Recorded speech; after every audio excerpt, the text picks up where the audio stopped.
senhores senadores, senhoras senadoras, telespectadores da TV Senado, ouvintes da Rádio Senado. Quero inicialmente me congratular com o nosso coestaduano, o senador Paulo Paim, que daqui a pouco terá aqui a votação e certamente com aprovação unânime do seu altruísta, muito humano, Estatuto da Pessoa com Deficiência, a Lei Brasileira de Inclusão. Quero também desejar que finalmente ocorra hoje aqui a votação e aprovação do PLC 28.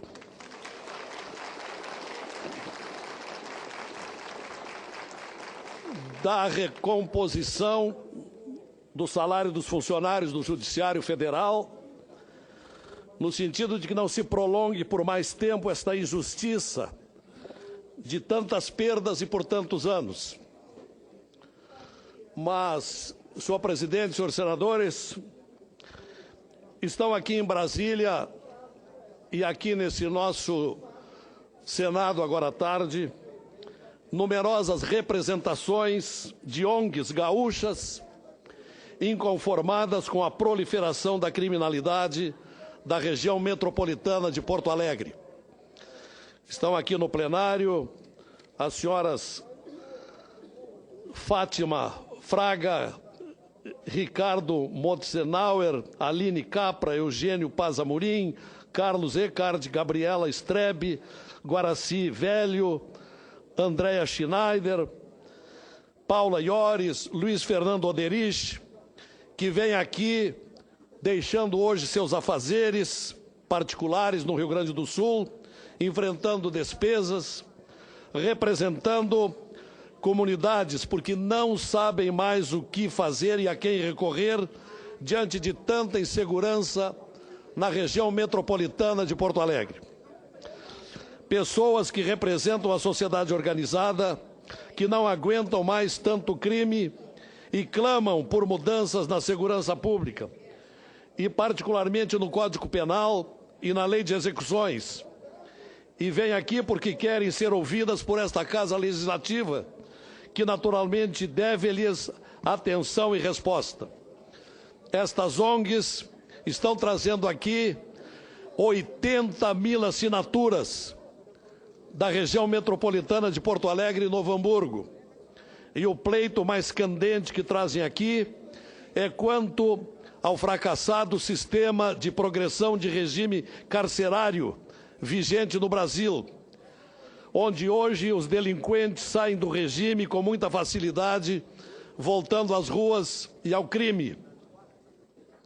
O semiaberto no Brasil, senhores senadores, se transformou hoje em porta giratória de entra e sai, de fuga de apenados, de reincidências, tormentos às pessoas de bem, porque a maioria dos que saem do semiaberto voltam a roubar, traficar, matar, estuprar, violentar, o que não tem sido novidade no Brasil, mas fato que não tem encontrado eco e muito menos soluções. Apesar de haver uma revisão atual em andamento no Código Penal, ela não contempla o socorro necessário que a população ordeira do Brasil quer. Precisamos agravar as condições para a concessão do semiaberto. Hoje, depois de 1/6 de cumprimento da pena, o preso já sai do fechado para o semiaberto, não proporcionando ao delinquente nem mesmo a sensação de punição, mas sim estímulo à volta à delinquência, porque a liberdade é rápida e a fuga é certa. As fugas do semiaberto na região metropolitana de Porto Alegre chegam hoje a 60% da população carcerária. Uma solução, senhores, senhoras senadoras, para aprimorar a segurança pública, através do semiaberto, será ampliar as condições para o benefício, uma vez que 1/6 do fechado só se passando a fazer a concessão com 2/3 de cumprimento da pena no fechado para crimes comuns e o cumprimento de 4/5 para os autores de crimes hediondos. Com mais tempo no regime fechado, haverá mais tempo de proteção social. Senhor presidente Telmário, ontem recebemos, na reunião da bancada gaúcha, a visita, como disse, de duas organizações não governamentais, o Movimento Paz Novo Hamburgo e o Brasil Sem Grades. Vieram incontáveis pessoas comuns, gente que trabalha, que estuda e que é vítima da violência descontrolada do país. Mas é também gente que cansou de ter filhos mortos, que cansou de ter a família agredida, que cansou de ver os amigos assassinados. É gente que cansou de ver o país transformado em bang-bang, como as TVs e os jornais mostram dia e noite. Vejamos dois exemplos. Na edição de hoje, da manhã de hoje, do Bom Dia Brasil, uma matéria mostrava como delegacias, repito, delegacias, estão sendo alvos de bandidos no estado do Espírito Santo. Isto não é um fato limitado àquele estado. Em todo o país, o poder público tem se mostrado incapaz de cumprir a sua função mais básica, que é a de prover a segurança pública. No último sábado, os jornais gaúchos, Zero Hora e Diário Gaúcho, publicaram matéria a respeito de como 4 facções criminosas lotearam pelo menos 32 dos 81 bairros de Porto Alegre. Eis como a situação é descrita.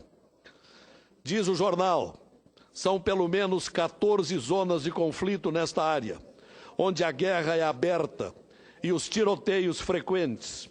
E mais da metade da população da capital gaúcha, 60%, tem a sua vida atingida de alguma forma pelo loteamento do tráfico. São postos de saúde fechados, escolas vazias, tiroteios diários e toques de recolher que forçam o comércio a fechar as portas. As estatísticas, e são muitas, também podem confirmar a doença que contamina a sociedade. O Parlamento conhece essas estatísticas. Já sabemos que somos um dos países mais violentos do mundo. Sabemos que 60 mil brasileiros são assassinados por ano. Sabemos da degradação da nossa sociedade. Sabemos que os homicídios se tornaram epidêmicos. Sabemos que o Brasil se encontra em um estado de guerra civil não declarada. Sabemos disso. A sociedade, então, pede e exige resposta. A sociedade quer que alguma coisa seja feita. E é isso que trouxe as duas organizações não governamentais, o Movimento Paz Novo Hamburgo e Brasil Sem Grades. Vieram a Brasília e à reunião de ontem da bancada de parlamentares do Rio Grande do Sul.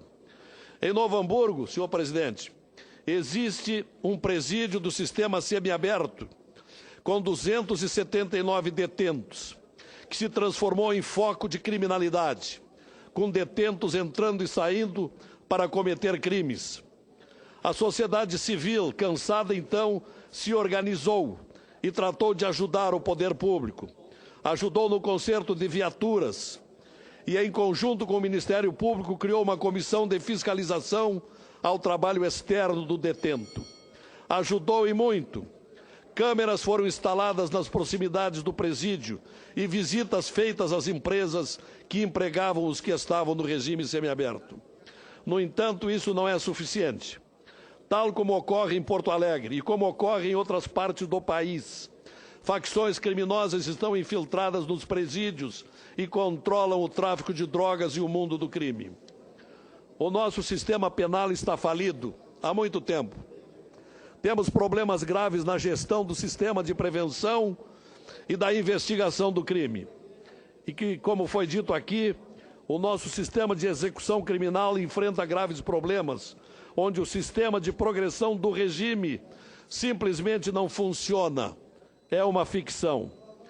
Isto também afirma Gilmar Mendes, ministro do Supremo Tribunal Federal. Diz ele, regime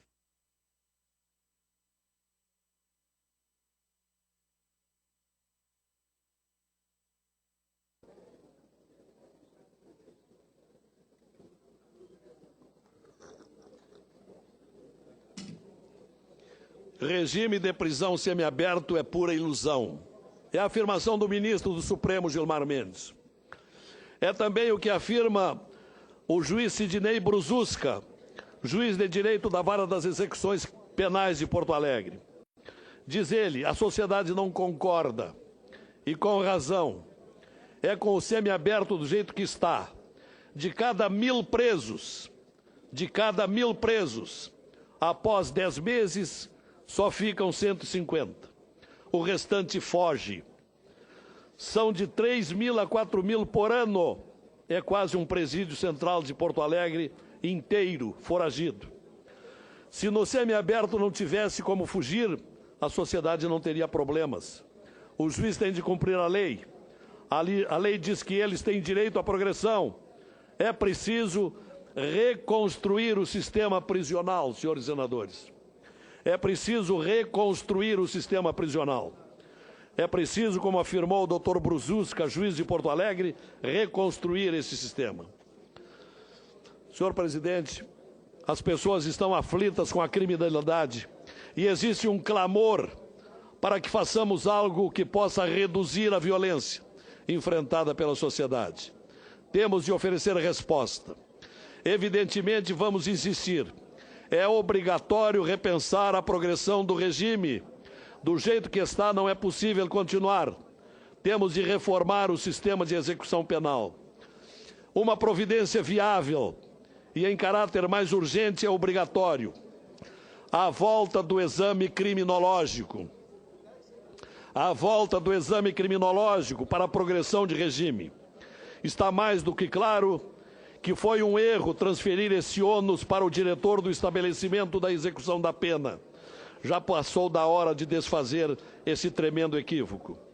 O exame criminológico nos presos, procedido por psiquiatras e especialistas, haverá de criar ao menos a contenção de significativa parcela de delinquentes psicopatas, incuráveis, que hoje voltam às ruas, mas que aí passariam a permanecer segregados em nome da segurança pública. É o mínimo que podemos fazer, legislar pela volta do exame criminológico, e nesse sentido vamos encaminhar projeto a esta Casa. Também em caráter mais urgente é nosso dever tornar mais rigoroso o cumprimento das penas, de modo a fazer com que os criminosos fiquem efetivamente presos e longe das ruas por mais tempo, sem a generosidade na progressão do regime de hoje.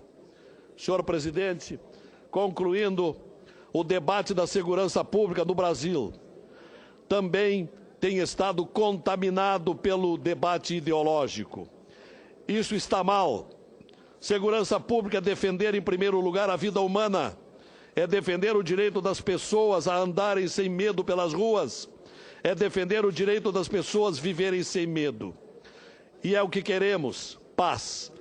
Mas isto não acontecerá com a leniência e a omissão que hoje vivemos, quando mais se fala de esvaziar presídios por superlotações do que aquilo que deveria ser a prioridade. A retirada da circulação das ruas de quem mata, quem rouba, quem trafica, quem inferniza a vida de quem quer viver sua cidadania. Então, que tenha repercussão o clamor daqueles que aqui vieram a esta casa no dia de hoje, a sociedade aflita com a disseminação do crime e onde pouco temos feito para atacar esse verdadeiro flagelo. Era o que tinha a dizer. Obrigado.